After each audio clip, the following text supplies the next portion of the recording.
I am sorry, Raimundo, but you have proven that you are not yet ready to move on. If that's the thanks I get for trying to save his neck, fine. Won't happen again. When we talk about betrayal in kids' television, it usually ends up being one of two things. A main character turning their back on their friends to accomplish some selfish goal, or a main character that turns their back on themselves, which is just as betrayal given. In a way, Xiaolin Showdown does both those things, but yet neither of them. It's kind of weird because the main characters in this show are tied equally between four. Is it really equal? Not really. Omi kind of gets a lot more plot lines throughout the series than all the other characters, so it's kind of a unique case. But the argument is that Raimundo, one of the four monks, makes a really life-altering decision, one that has not affected anybody as much as any other character. This is what makes Xiaolin Showdown one of the most interesting shows of all time. I'm sick of this place. I never should have left Brazil.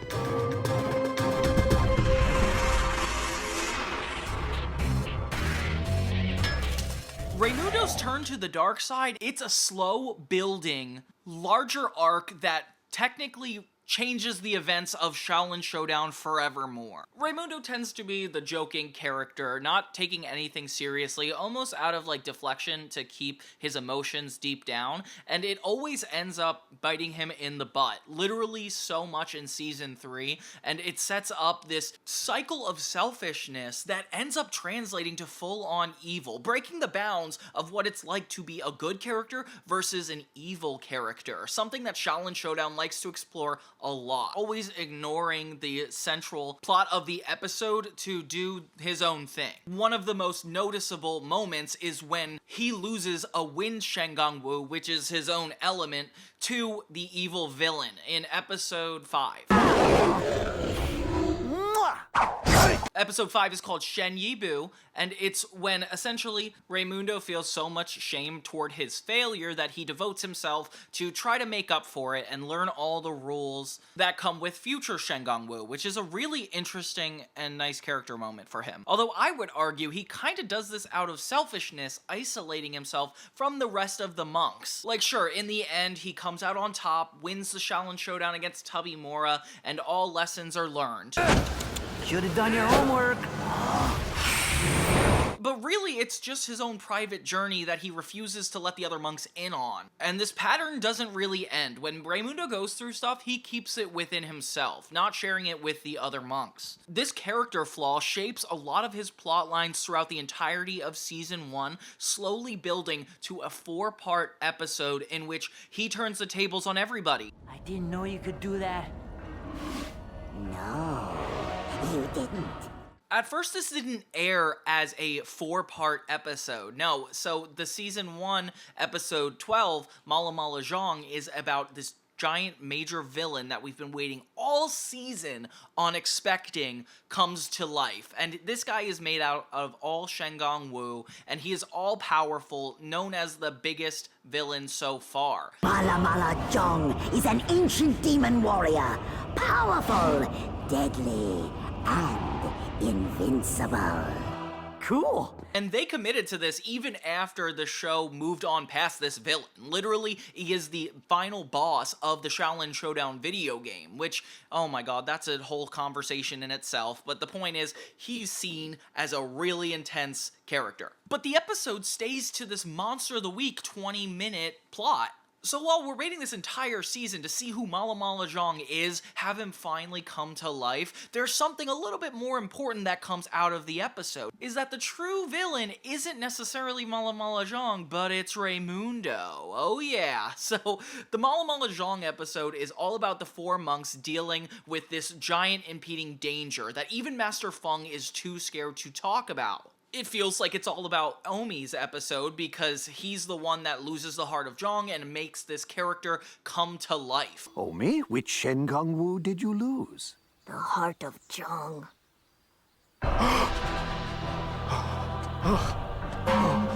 But that means the end of life as we know it. By the end of the episode, they finally defeat him, but Raimundo is the one we shine a spotlight on. Why? Because Master Feng told all the monks to retreat and ignore Mala Mala Jong while he defeated them. But the only reason that didn't work out is because one monk decided to do his own thing, escape from the hideaway, and actually try to save Master Feng. This seems like a heroic act, but really it's a selfish act. Not one rooted in being a good person, but rooted in thinking you know what's best. And oh my god, all of the fallout from this one decision that Raimundo makes is so intense that it vibrates across all characters, even overshadowing who we thought was the main character, Omi. And this has so many big lasting effects on the rest of the series that it needs to be talked about a lot. Bringing us to Season 1, Episode 13, In the Flesh, the season finale. So after Mala Mala Jong ended, episode 12, it actually goes on past that into episode 1 of season 2, and then episode 2 of season 2. So this is no just simple arc. And the fact that they don't say part 1 or part 2 like they do from some of the later specials is kind of crazy. It's almost like it's a 4-part arc hidden in plain sight, which I really like that they tricked us like that. For some reason, that's a cool trick. Mala Mala Jong ends with Raimundo being the only one that doesn't rise to apprentice, which is actually kind of a big deal. All because of Raimundo's decision, he's the only one that can't move up. This is a path Raimundo must walk alone. He ends up walking out of the vault dramatically, and that ends the episode, making it clear that this is a 2-part endeavor. Last episode, Wuya fled the scene once Mala Mala Jong wasn't working out, so her and Jack Spicer have a lot of tension with her, like, begging to be taken back, but Jack clearly is already moved on. He found something to detect Shen Gong Wu, which was Wuya's primary purpose in his life. He's, like, moved on because he doesn't need her anymore, and it's kind of a sad realization for her as he, like, uses this new tracker to get Shen Gong Wu on his own. Since Wuya is this transparent floating witch, she can't really do much, which almost makes her a lot less threatening than you think, until she decides to set her sights on somebody else. Not Jack Spicer. Somebody even smarter, somebody even more selfish. Raimundo. When Wuya can see that Raimundo is not feeling appreciated by the Shaolin monks, which it's kind of sad because it's like Omi just keeps talking down to him over and over again. Like, But this clouded darkness has a sliver of lining, because I shall train you night and day. Until I'm as good as you? Oh, no, you'll never be that good.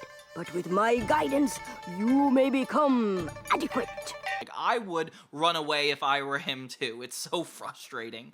He flees all the way back to his hometown in Brazil, only to be confronted by Wuya, whose tempting offer almost frustrates him because it just makes too much sense. It's everything he actually wants. It's not being a hero, but being selfish, giving in to his desires for pizza and video games, all at the sacrifice of his friends. And you know what? He hesitates for a while, and you feel bad for him a little bit until he just completely flees the scene.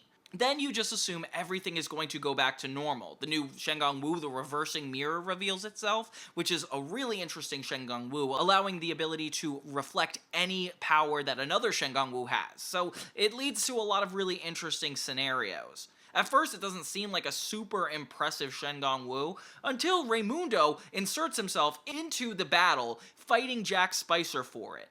And you know what? It becomes a huge deal. Even though it seems like a normal showdown, it's halfway through the episode, so you're kind of like, wait, why didn't anything resolve necessarily? And once Raimundo gets this reversing mirror, he decides to turn against all of his friends and just join Wuya. And you are not even a Shaolin apprentice.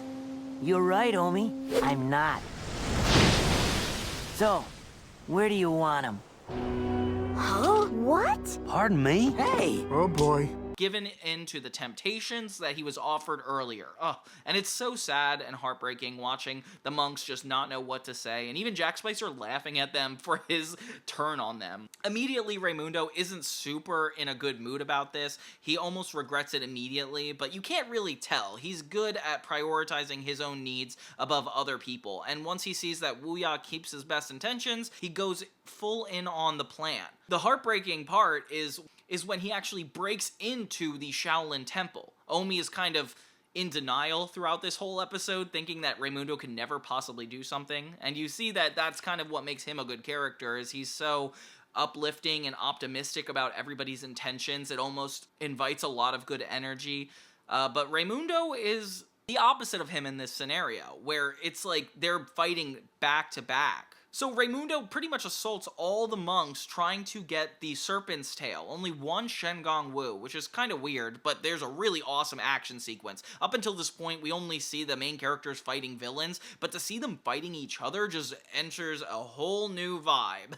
Raimundo, I am starting to think you are not enacting some sort of secret elaborate plan. Nothing escapes you, Omi. Not even you. Wrong.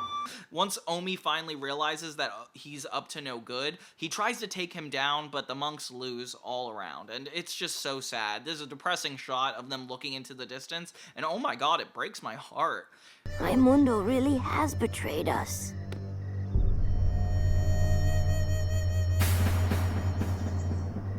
Master Feng, out of everybody, is just as disappointed and upset. He never meant to push Raimundo to do such negative things, but you know what? It's true. It's dark and it's real, you know? Like, sometimes the miscommunication between adults and kids is a big reason to kind of turn your back, and Raimundo really doesn't hold back. He gets the Shen Gong Wu all together for Wu Ya's plan, which we don't really understand until we see it later. The reversing mirror allows the effects of Shen Gong Wu's to be reversed, right? So since the serpent's tail allows you to turn into a ghostly form and go through objects and walls, as they had it in the episode My Homie Omi revealed, now they're using it as a reverse engineering moment and actually turning Wu Ya into her physical form, which turns out to be way worse than Mala Mala Jong. So while we're waiting this whole season to see what goes on with this monstrous villain, it's defeated pretty quickly, and Raimundo is actually enacting an even worse villain, not only Wu Ya, but himself. So Wu Ya and him make this undeniable duo that Jack Spicer and Wu Ya could never have made, combining both Shen Gong Wu and finally taking over the entire world, which is ruling the world. It like almost takes away all the environmental causes in the earth. Wu Ya starts this whole palace on her own, and just, it is the beginning of so much more than we're ever ready for. This is bad. Very, very bad. If I had hair, it would be standing on end. If I had boots, I'd be quaking in them. Wanna borrow mine? And that is how our season 1 ends, on a huge cliffhanger that we didn't expect to be pulled out in the last episode. But hey, it's interesting, guys. I love the way this whole thing pans out and sets us up for an even bigger betrayal. And the next 2 episodes are all we have to figure out whether Raimundo's going to make the right decision or not. From now on, you can find me on the Halen side. Golden Tiger Claws! Leading to so many more events and something we can't turn our back from. Probably one of the best season finales I've ever witnessed, because honestly, it's just so impressive how they put it together. All expectations of a normal 2000s cartoon are diverted and spread across 4 episodes that don't exactly lean the story to be taken in a normal way.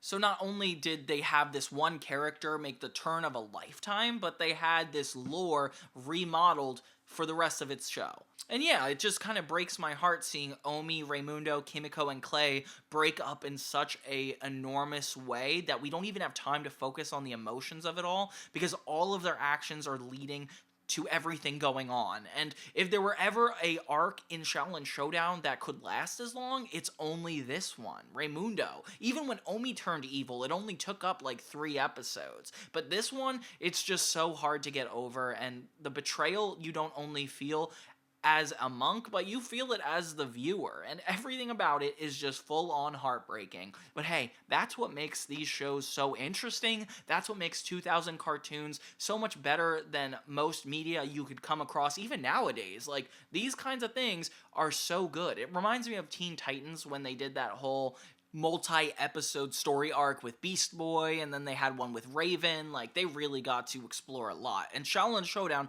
only had 52 episodes, but they used them really well, especially given that, like, we're focused on looking for these Shen Gong Wu, when really the plot is within the characters and their relationship to good and evil, and what defines good and evil, and wow, oh gosh, it's just so chilling to think about. So yeah, if you really want a good multi-episode story arc, definitely revisit the 12th and 13th episode of the first season of Xiaolin Showdown, and the first 2 of season 2, because you're not gonna get any story that makes sense in one of those episodes. Like, you really need to watch all 4 to get this image. Thank you so much for watching my Xiaolin Showdown videos, and for more 2000s cartoons, don't forget to check out Johnny Toons or Johnny Toon 1000. Thank you guys so much.